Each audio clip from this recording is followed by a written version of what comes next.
नमस्कार। आप देख रहे हैं क्रांति की आवाज। और आज हमारे साथ जो खास मेहमान जुड़े हुए हैं और पूरे भारत में जो हॉट टॉपिक करके अभी चल रहा है वो है चुनाव। अभी मैं चुनाव इसलिए बोल रही हूँ कि लोग सिर्फ चुनाव ये मुद्दा या फिर जो मतलब राहुल गांधी प्रेस कॉन्फ्रेंस करते हैं।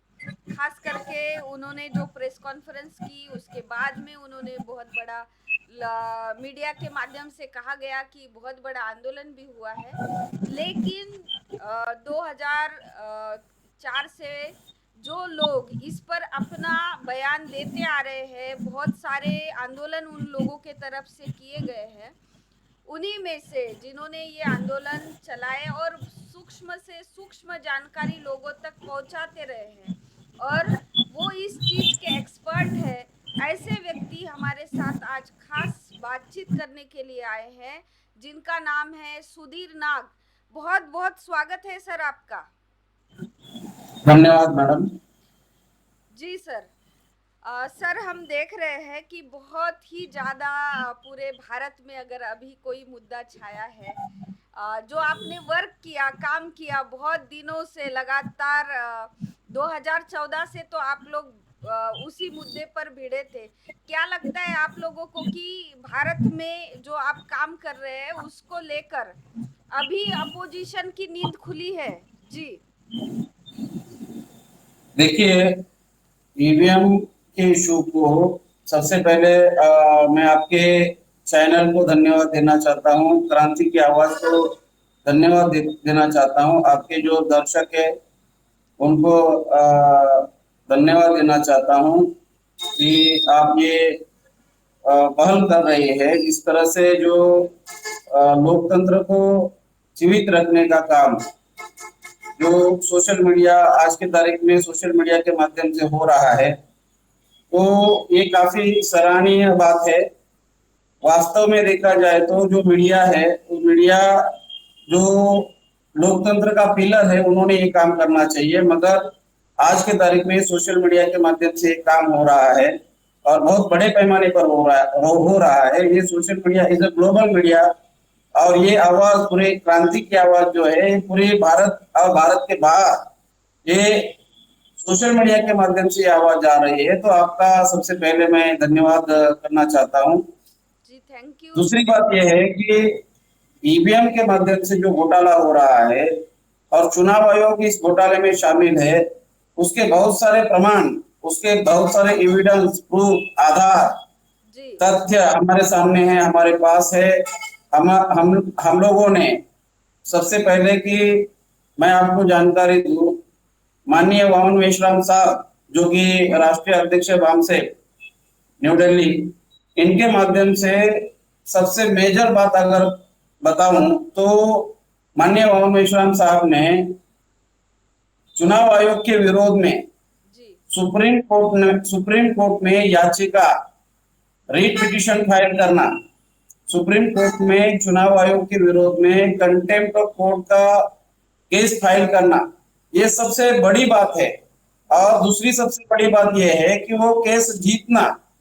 वो केस के बारे में मैं आपको थोड़ी जानकारी देना चाहता हूं जी। कि 8 अक्टूबर 2013 को सुप्रीम कोर्ट का जो लैंडमार्क जजमेंट है, उस लैंडमार्क जजमेंट में ये कहा गया था, सुब्रमण्यम स्वामी की केस थी।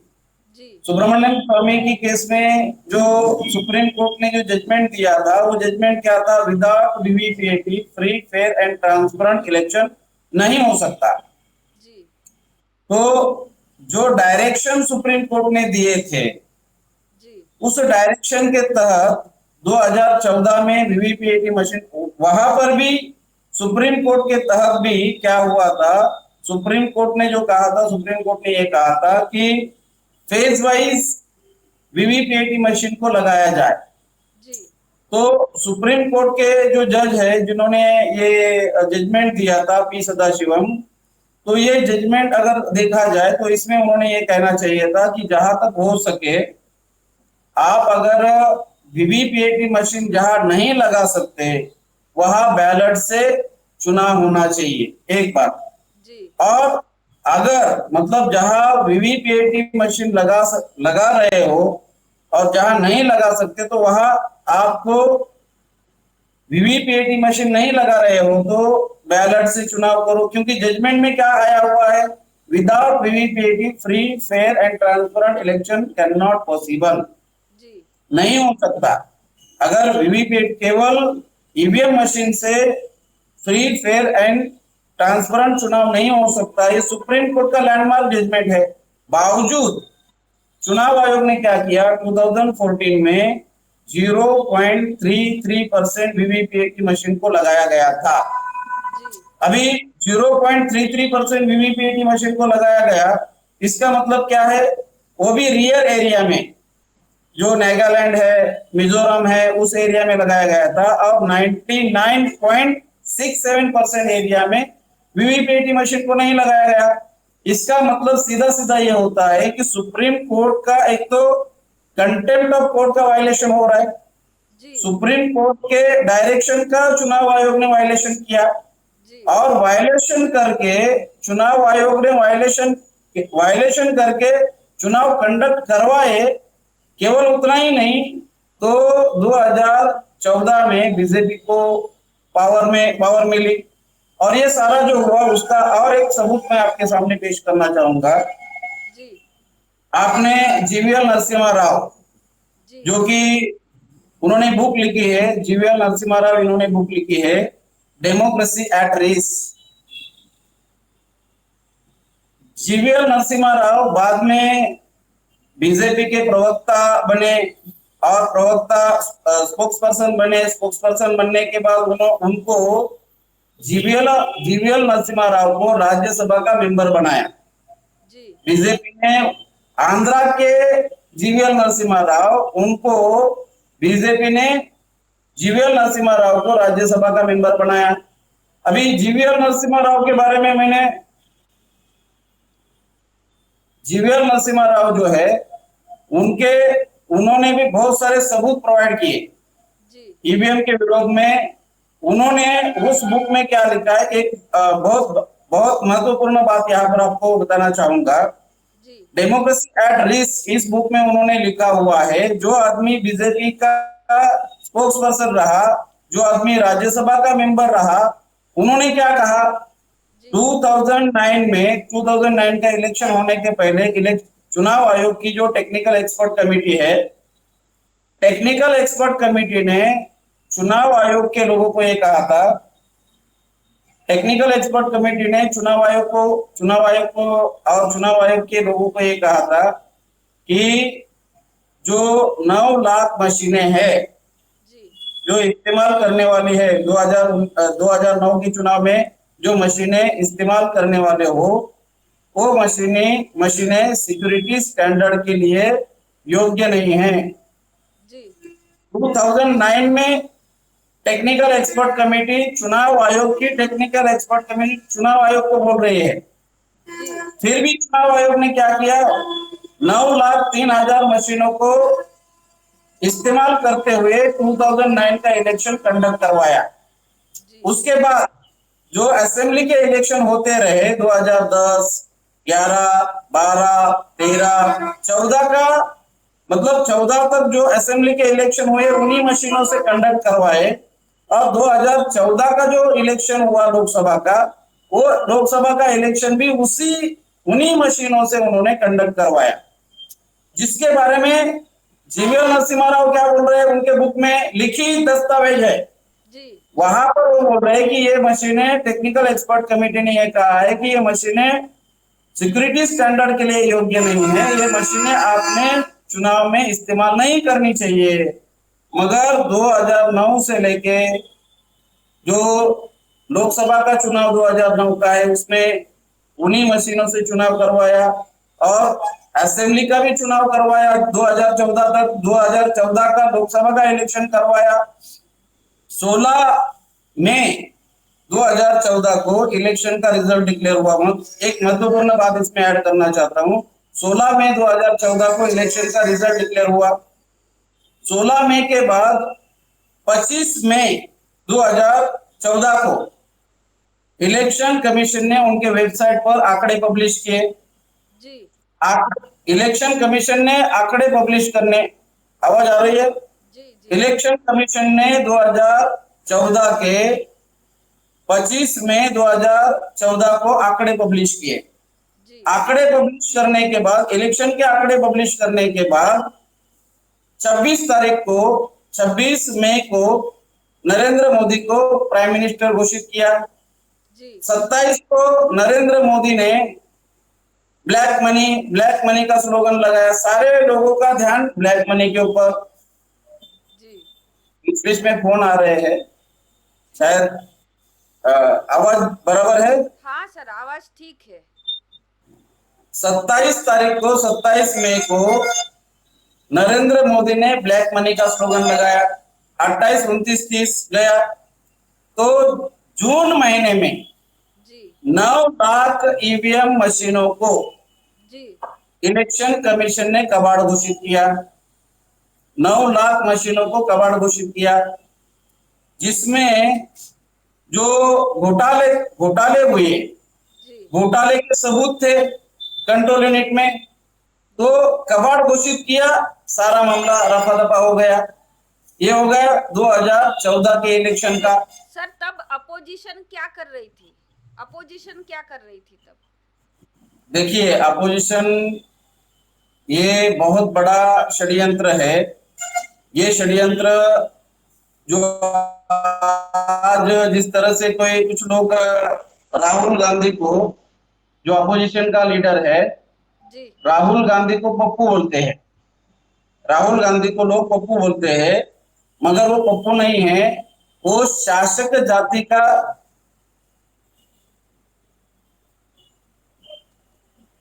सॉरी कौन आ रहा है, शासक जाति का रिप्रेजेंटेटिव है। राहुल गांधी शासक जाति का रिप्रेजेंटेटिव है अभी पप्पू पास हो भारत गया में। सर।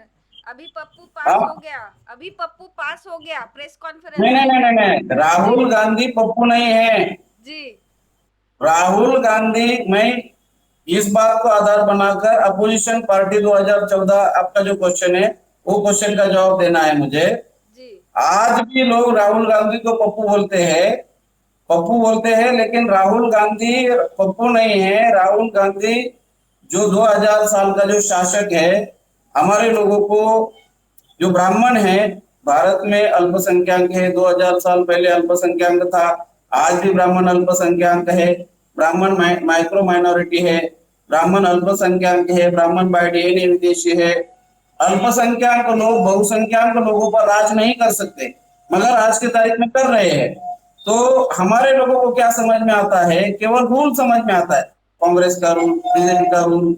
लेकिन ब्राह्मण शासक है, शासक मतलब रूलर है, शासक है। शासक समझ में नहीं आता, मतलब शासक, जो शासक है, रूलर है, मतलब कि रूलिंग भी ब्राह्मण का होगा, अपोजिशन भी ब्राह्मण का होगा। तो इस तरह से उन्होंने दो 2004 से लेके मतलब 1952 से, जब से ब्राह्मण 1947 ब्राह्मणों का जैसे कब्जा हुआ, भारत के लोकतंत्र पर ब्राह्मण का कब्जा हुआ, जुडिशरी, मीडिया, पार्लियामेंट, एडमिनिस्ट्रेशन पर आज की तारीख में ब्राह्मण का पूरी तरह से कब्जा है। 2014 में जो इलेक्शन, अपोजिशन पार्टी का अगर आप लोकसभा में जो अपोजिशन पार्टी होती है, तो अपोजिशन पार्टी को अपोजिशन पार्टी रखा ही नहीं। जी उनका 10% जो होता है अपोजिशन पार्टी, पहली बार ईवीएम के माध्यम से 2014 में लोकसभा में जो उनको परसेंटेज होना चाहिए, अपोजिशन पार्टी का जो रोल प्ले होना चाहिए, उनको उतना सीट भी नहीं मिला। मतलब अपोजिशन पार्टी उन्होंने निर्माण ईवीएम के माध्यम से, जो बीजेपी के लोग हैं या आरएसएस के लोग हैं, आरएसएस के लोगों ने उतने लेवल पर उनको डैमेज किया पॉलिटिकल। मतलब वैसे तो कांग्रेस और बीजेपी एक ही है। मतलब जो शासक है, शासक क्या सोच, शासक की जो सोच है, वो सोच क्या है कि आप लोग एमपी बनो, एमएलए बनो, हमारे लोगों को क्या बोलते हैं, आप लोग एमपी बनो, एमएलए बनो, चीफ मिनिस्टर बनो, हमें कोई दिक्कत नहीं है, आप शासक मत बनना। शासन सत्ता में केवल ब्राह्मण रहेगा। ब्राह्मण का वोट कम है, 3.5% है। ब्राह्मण शासन सत्ता में हमारे लोगों को आने नहीं देना चाहता। मतलब कि रूलिंग भी हमारा होना चाहिए, अपोजिशन भी हमारा होना चाहिए। आज जो राहुल गांधी अपोजिशन का नेतृत्व कर रहा है, तो वो शासक है। जी हमारे लोगों को कहने का मतलब क्या है, हमारे लोगों को एमपी एमएलए बनने का, एमपी एमएलए बनने देना चाहते हैं। आप एमपी बनो, एमएलए बनो, शासन सत्ता हमारे पास होगी तो जो हेमंत सोरेन है, चीफ मिनिस्टर बनने के बावजूद भी उनको ईडी आईबी सीबीआई के माध्यम से उनको जेल में डाला जाता है। चंद्रबाबू नायडू को भी जेल में डाला जाता है। मतलब हमारे जो लोग हैं उनको ईडी का डर, आईबी का डर, सीबीआई का डर, कोर्ट का डर। तो इस वजह से वो लोग जो अपोजिशन पार्टी है, अपोजिशन जो 2014 के बाद जिस तरह से राज ठाकरे ने विरोध किया, जी ईवीएम का इतना स्ट्रांग विरोध राज ठाकरे ने किया महाराष्ट्र में, तो उनको उनका विरोध इलेक्शन कमीशन तक गया। जी वहां जाने के बाद उन्होंने कहा कि 2018 में उन्होंने कहा था कि भाई आने वाले इलेक्शन में हम ये चुनाव आयोग को ये कहा था कि आने वाले इलेक्शन में ईवीएम का इस्तेमाल नहीं होना चाहिए। तो राज ठाकरे जब वहां से महाराष्ट्र आए, उनको ईडी का नोटिस भेजा, 9 घंटे बिठाया, उन्होंने यू टर्न मारा। मतलब जो अपोजिशन है इंडिया में, अपोजिशन को पूरी तरह से समाप्त करने का प्लान ब्राह्मणों ने बनाया। तो इस तरह से आज के तारीख में ब्राह्मण ये सोचता है कि अपोजिशन अगर हो तो केवल ब्राह्मण अपोजिशन में हो। जैसे मैंने अभी आपको ये कहा था कि 1951 में बाबा साहब डॉक्टर अम्बेडकर इन्होंने, अगर आप बाबा साहब डॉक्टर अम्बेडकर का पटियाला का स्पीच देखेंगे तो उसमें बाबा साहब बोलते हैं 1951 में कि पार्लियामेंट्री फॉर्म ऑफ डेमोक्रेसी को जी सस्टेन रखने के लिए, कंटिन्यू रखने के लिए दो चीजों की रिक्वायरमेंट है। जी एक free fair and transparent election. 1951 में बाबा साहब ने कहा, इलेक्शन होने के पहले कहा जी जी कि एक free fair and transparent election होना चाहिए। और दूसरी बात बाबा साहब ने ये कही कि स्ट्रांग अपोजिशन होना चाहिए। अभी स्ट्रांग अपोजिशन होने का मतलब क्या है, जिसकी जितनी संख्या भारी उसकी उतनी हिस्सेदारी। जो बात घनश्याम साहब बोलते हैं, वोट हमारा राज तुम्हारा नहीं चलेगा। तो एससी एसटी ओबीसी माइनॉरिटी की संख्या ज्यादा है, 85 to 95% है। तो उनका, वो लोग या तो अपोजिशन में होने चाहिए या तो रूलिंग में होने चाहिए। जी मगर आज के तारीख में जो अल्पसंख्यक है, अल्पसंख्यक लोग है, 2000 साल से जो लोग राज कर रहे हैं, शासन प्रशासन में जो लोग, जिनका कब्जा आज भी बरकरार है, वो वो कब्जा किस तरह से बरकरार है, money mafia, media and electronic voting machine. जी जी इसके लिए आपको एक सबसे ईवीएम को लेकर सबसे महत्वपूर्ण एग्जांपल जानकारी देना चाहता हूं।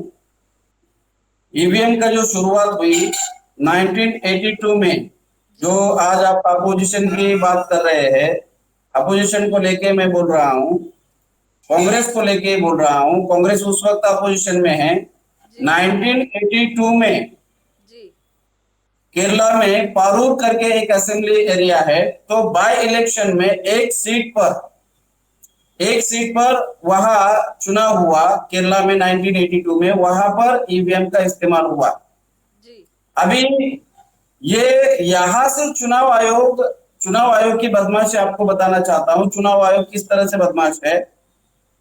एक तो 1982 में एक असेंबली एरिया में दो लोग लड़ रहे थे, और एक कांग्रेस का था, एक सीपीआई का था। जी तो एमएलए, तो इसमें से कांग्रेस का आदमी हार गया। जी हारने के बाद हाईकोर्ट में गए। हाईकोर्ट में जाने के बाद हाईकोर्ट से उनको भगाया। हाईकोर्ट के बाद वो सुप्रीम कोर्ट चले गए।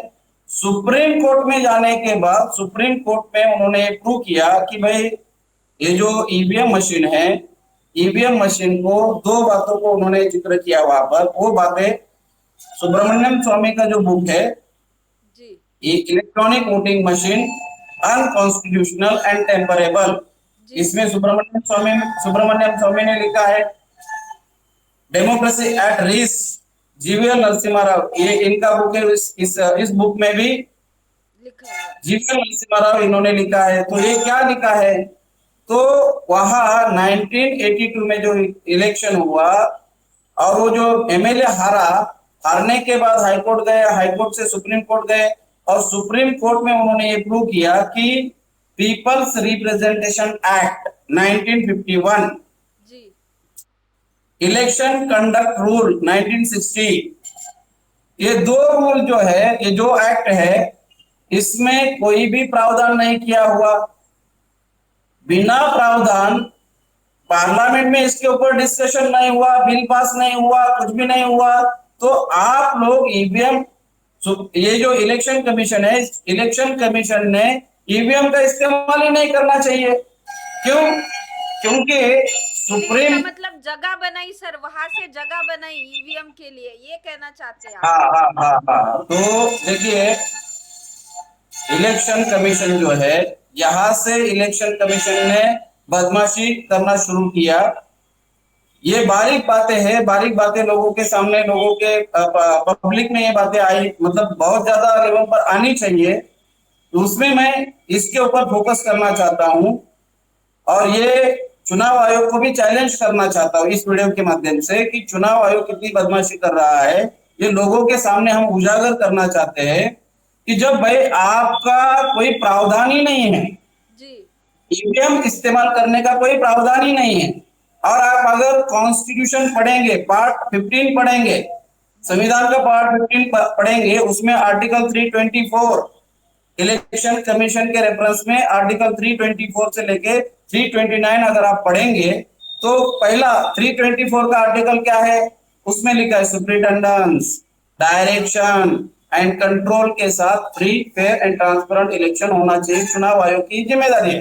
जी संविधान निर्माताओं ने चुनाव आयोग की जिम्मेदारी free fair and transparent election करने की लगाई है, मगर चुनाव आयोग यहां क्या करते हुए दिखाई दे रहा है, ये ईवीएम का प्रावधान ही नहीं है, प्रावधान ही नहीं है पीपल्स रिप्रेजेंटेशन एक्ट उसको में। संसद में मतलब बिल भी नहीं रखा गया, उस पे चर्चा भी नहीं हुई, और उसके हाँ, बावजूद भी ईवीएम का जोर शोर से पूरे भारत में तब एक जगह नहीं पे नहीं, हुआ। वहां से शुरुआत, हाँ एक असेंबली सेगमेंट में केवल वो शुरुआत थी। जी उसका नतीजा क्या हुआ, ये जो पीपल्स रिप्रेजेंटेशन एक्ट 1951 है, इलेक्शन कंडक्ट रूल 1960 है, जी इस बात को चुनाव आयोग साबित नहीं कर पाया। और वहां क्या हुआ, वो जो एमएलए जो था, उनका उनके फेवर में निर्णय आया और 5 मार्च 1984 में जी सुप्रीम कोर्ट ने जजमेंट दिया इंडिया में पहली बार ईवीएम के विरोध में। छोटा, मतलब एक एरिया में ईवीएम जब इस्तेमाल किया गया था, एक असेंबली एरिया में, एक असेंबली एरिया में, आप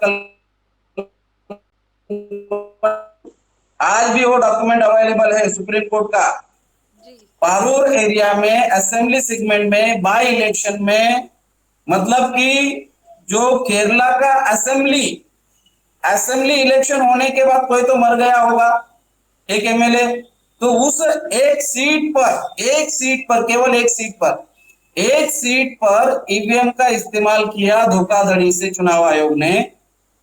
उसके अगेंस्ट में सुप्रीम कोर्ट ने जजमेंट दिया।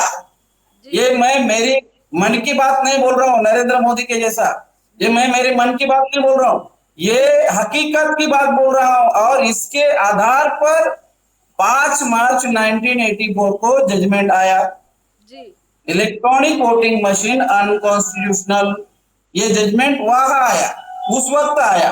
अच्छा, उसके बाद क्या हुआ, तब तक तो कांशीराम साहब का पॉलिटिकल पार्टी का जन्म भी नहीं हुआ था। जी 5 मार्च 1984, उस वक्त इंदिरा गांधी जिंदा थी, जी उस वक्त जजमेंट आया हुआ है।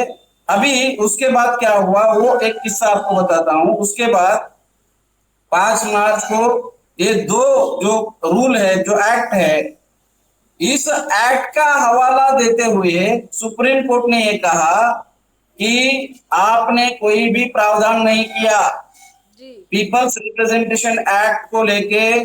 Peoples representation act 1951, election conduct rule 1960, इसमें कोई भी प्रावधान नहीं है, तो आपने ईवीएम का इस्तेमाल क्यों किया? इसको लेके उन्होंने 5 मार्च 1984 में सुप्रीम कोर्ट ने जजमेंट दिया। तो जजमेंट दिया, ये प्रूव हुआ कि चुनाव आयोग बदमाश है, जी बराबर है। जजमेंट दिया तो चुनाव आयोग कोई साधारण संस्था नहीं है ना, बिल्कुल नहीं। कॉन्स्टिट्यूशनल इंस्टीट्यूशन है, संवैधानिक संस्था है। जी संवैधानिक संस्थाओं के बारे में मैंने आर्टिकल के साथ बताया।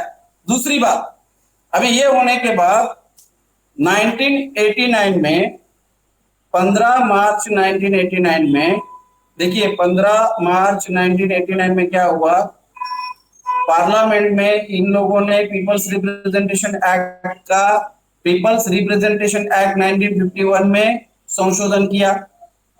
जी पीपल्स रिप्रेजेंटेशन एक्ट में संशोधन किया। आप अगर पीपल्स रिप्रेजेंटेशन एक्ट 1951 का सेक्शन 59 पढ़ेंगे, उसमें क्या लिखा हुआ है? Manner of voting. जी सेक्शन 59 क्या है? Section 59 is the original section.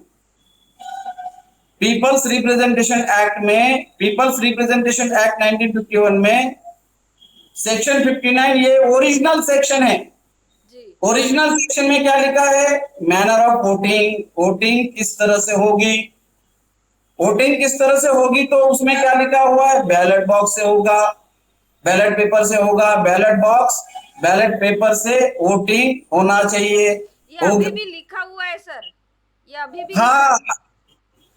ये अभी भी लिखा हुआ है कि मैनर ऑफ वोटिंग, सेक्शन 59 आप पढ़िए, जी तो सेक्शन 59 में ये लिखा हुआ है कि मैनर ऑफ वोटिंग, वोटिंग कैसे होगी, तो उसमें लिखा है कि ये वोटिंग करने का ये जरिया है, बैलेट बॉक्स होना चाहिए, बैलेट पेपर होना चाहिए, उसके माध्यम से वोटिंग करना है। जी अभी 59, 60, 61, 61 ए उन्होंने क्या किया? संशोधन क्या किया? अमेंडमेंट क्या किया? 61 ए ये अमेंडमेंट करके अंदर जोड़ दिया, जी मतलब अमेंडमेंट किया, संशोधन किया। पीपल्स रिप्रेजेंटेशन एक्ट में 59, 60, 61, 61 ए मतलब वो उन्होंने संशोधन किया, संशोधित किया। जी संशोधित करके क्या लिखा कि एक या एक से ज्यादा असेंबली सेगमेंट में, पार्लियामेंट में नहीं, असेंबली सेगमेंट में ईवीएम का इस्तेमाल किया जा सकता है। जी कंडीशन क्या रखा? किया जा सकता है। जी एक या एक से ज्यादा एरिया में ईवीएम का इस्तेमाल किया जा सकता है। और उसके 59 लिए निकाला भी नहीं, और ये सिर्फ अमेंडमेंट है, किया जा सकता है। हाँ हाँ हाँ, जी विकल्प के तौर पर क्या कहा कि 61 ए में क्या लिखा है कि ईवीएम का इस्तेमाल किया जा सकता है। कंडीशन क्या है किया जा सकता है के लिए? अगर आप डीएम का, आरओ का, रिटर्निंग ऑफिसर का जी स्पीकिंग ऑर्डर होना चाहिए। उसके लिए स्पीकिंग ऑर्डर अगर होगा, राइटिंग में ऑर्डर अगर होगा, और वहां आपको बताना होगा, सॉलिड रीजन बताना होगा कि हम इस एरिया में, ये असेंबली सेगमेंट में ईवीएम का इस्तेमाल क्यों नहीं कर सकते।